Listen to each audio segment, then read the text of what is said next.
Hi, I'm Richard Stringham with the Governance Coach. When you think of the term monitoring, what comes to mind?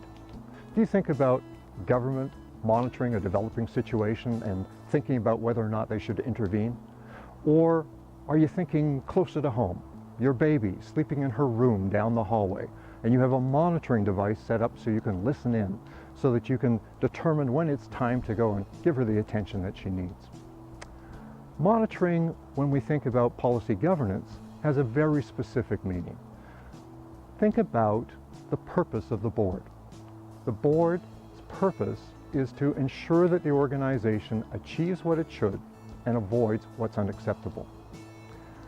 When using policy governance, what the board does is it states its expectations in policies about what should be achieved and what is unacceptable.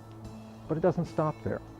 Because remember, the business of the board is to ensure that the organization achieves what it should and avoid what is unacceptable.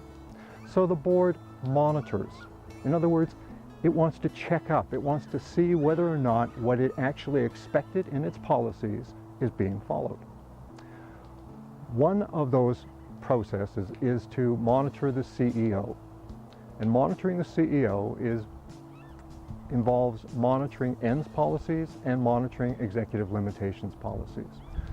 When it does that, the board is going to set up a schedule of regular monitoring reports so that it will check on an ongoing basis that there is compliance with each of its policies.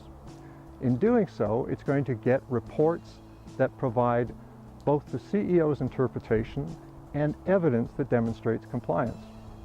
The board will assess whether or not the CEO's interpretation is reasonable, and then if it is reasonable, the board is going to look at the evidence and determine whether or not the evidence is sufficient to demonstrate compliance with that reasonable interpretation.